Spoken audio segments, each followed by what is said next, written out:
We've all felt that little tug, haven't we?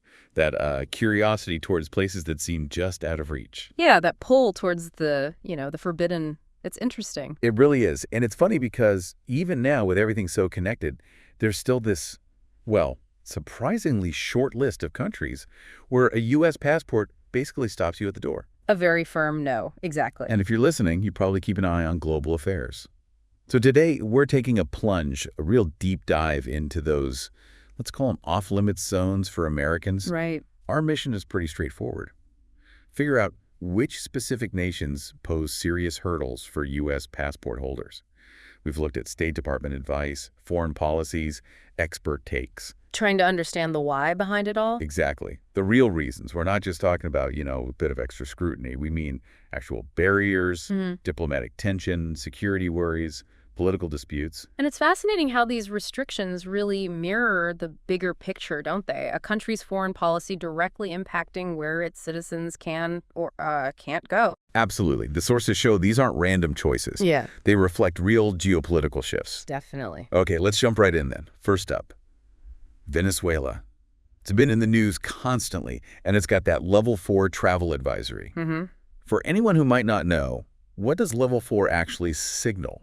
And what's the core problem in Venezuela for Americans? So Level 4 is the highest alert. It basically means do not travel, period. For Venezuela, this has been the case because of ongoing political violence and, frankly, a devastating economic crisis that really took hold back around 2013. Okay. And a key factor, according to the analysis, is the Maduro regime's stance, which has become increasingly anti-American. Which means? Which means a significantly higher risk of, arbitrary arrest and detention, specifically targeting U.S. citizens. Wow. Okay, that risk of just being detained, that's a huge deterrent right there. It really is. And it's not just about potential government actions, is it? The day-to-day safety situation sounds pretty dire, too. Oh, absolutely. The sources describe extremely high crime rates, homicide rates.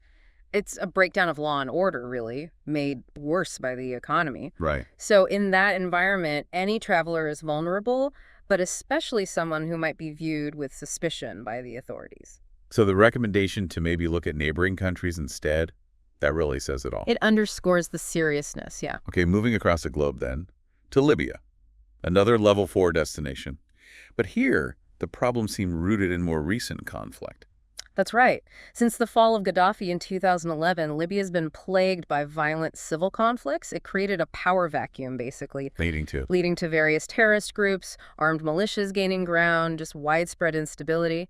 And there's another danger, too, quite insidious. Unexploded ordnance left over from the fighting. Oh, wow, that's grim. So even if you could navigate the political mess, the actual ground is dangerous. Exactly. Physically dangerous. And what about trying to get in with a U.S. passport? What hurdles would someone face? Well, the information suggests it's very difficult. Realistically, you'd almost certainly need a local guide, mostly for your own safety, to navigate things. Makes sense. But even then, there's a very real chance you'd just be denied entry, or maybe asked to leave soon after arriving, simply because you're American. Okay. Let's pivot now to Russia. Always in the headlines, it seems. Given everything that's happening, travel there for Americans sounds exceptionally risky right now. It really is. The war in Ukraine is the key factor. The U.S. is supporting Ukraine significantly, and, the Russian government increasingly sees the U.S. and its citizens as, frankly, hostile. So that increases the danger level dramatically. Dramatically. The risk of arbitrary detention, being accused of something, it's gone way up. It really shows how these big international conflicts directly hit individual freedoms, like travel. So even if you have zero political intent, just being American puts you in a vulnerable spot. That's the unfortunate reality the analysis points towards, yes. And practically speaking, just getting permission to go. That's become incredibly difficult, too. Getting a tourist visa is a long, complicated process now, and frankly, likely to end in denial for most Americans. Unless perhaps you have very significant documented business reasons to be there. But for the average tourist, that door is effectively closed right now. Right. Okay, let's shift again. North Korea. A place known for its isolation. We've all heard those worrying stories about detained Americans. It sounds incredibly dangerous. It is. And the cases, like Otto Warmbier, Matthew Miller, Bruce Byron Lawrence, they're stark, tragic reminders of the very real dangers. Absolutely. Just getting in requires a special government-approved visa. And even if you get one, forget independent travel. It's just not allowed. So you're always supervised? Always. Americans are put on tightly controlled, government-run tours. You see what they want you to see. It's remarkable the level of control they exert over who enters and what they experience. A totally curated, controlled visit. Yeah. And stepping out of line. Yeah. The consequences sound severe. Extremely severe. The sources stress this. No independent exploring, no asking difficult questions, even restrictions on photography. And if you break the rules. Even minor infractions can lead to long prison sentences. And the conditions, very harsh. Plus, their legal system offers very little recourse for foreigners. Okay. Next up, Iran. Such an incredibly rich culture and history there. Yeah. It feels like a real shame that politics create such barriers. It truly is. But decades of political conflict, they've built a significant divide. Similar to North Korea in some ways, Americans face a long, complex visa process. And if you get the visa, you must register with an official tour group. It's mandatory.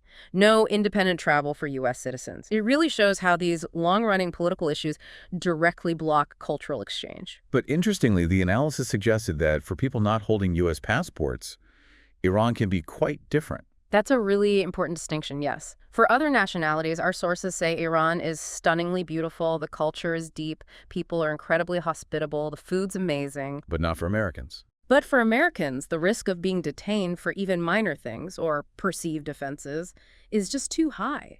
It overshadows all those positive aspects. Your nationality completely changes your potential experience there. Got it. Syria next. Another place with incredible history. Natural beauty, but just devastated by that long, brutal civil war. Yeah, the war that started back in 2011 has had a catastrophic impact. And while we heard reports about Assad's fall in 2024, the country is still in massive flux. No, still unstable. Very unstable. Caught up in regional conflicts, lots of destruction. It shows how internal conflict can just completely shut a country down for tourism, basically. So no matter how much you might want to see the historical sites, it's just not a realistic option for Americans right now. Extremely unlikely. Getting entry outside of very specific official tours, probably not going to happen. The security situation is just far too volatile. Okay, let's turn towards West Africa now, and Mali.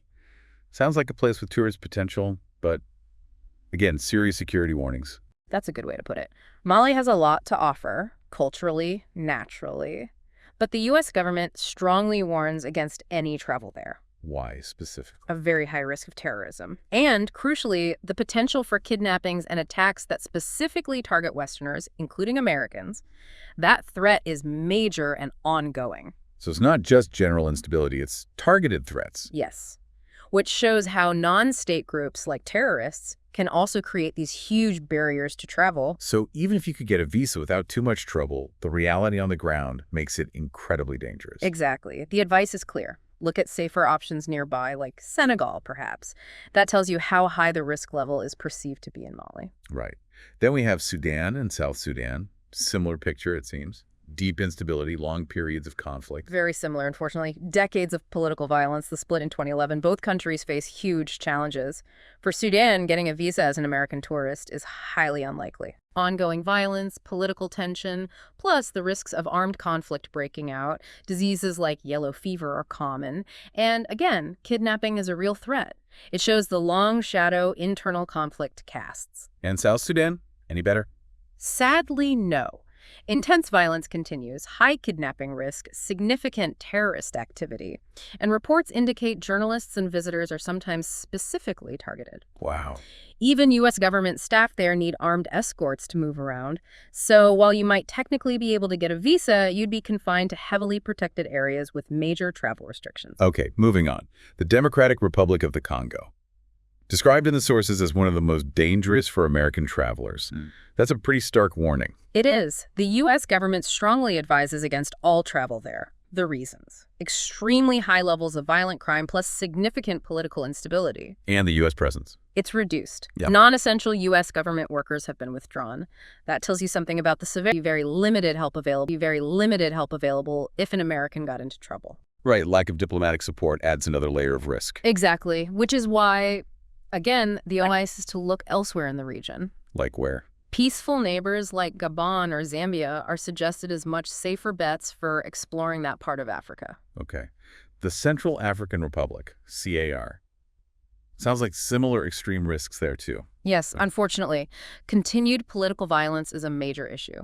Kidnappings, assaults, even murders are tragically common. And U.S. support. Very limited U.S. diplomatic presence, so no real guarantees of protection for American civilians. If you were to travel there, it would likely have to be for a very specific, essential reason, maybe research, maybe business, and you'd need serious private security. Right, not for tourism. Definitely not. Okay, finally, Afghanistan. A place with such a long, complex, often turbulent history, the recent U.S. withdrawal must make things even more complicated for American visitors. Absolutely. With the Taliban in control now and the ongoing instability, getting in as an American citizen is highly unlikely. The risks being? Very high risks of kidnapping, armed assault, various diseases. And because U.S. involvement is now so minimal, there's virtually no support system if something goes wrong. So even if, hypothetically, you were allowed in? It would be under extremely strict conditions, almost certainly restricted to official tours with mandatory escorts. Again, it just highlights how profoundly these big geopolitical shifts impact individual travel.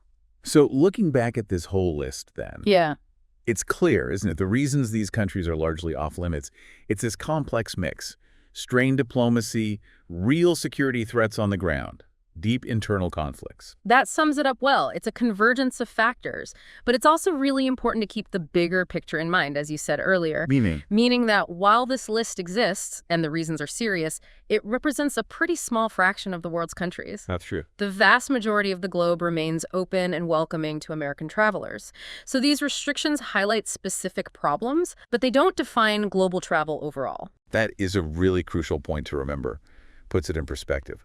So thinking about all this, these restrictions, it does make you wonder, doesn't it? Wonder what? Well, what does this all tell us about that delicate dance between global politics and just our individual freedom to go see the world? And how might these situations, these closed doors, how might they change in the future? Yeah. Definitely more complicated than just a simple allowed or not allowed list, isn't it? Absolutely. A lot to think about regarding how interconnected everything really is.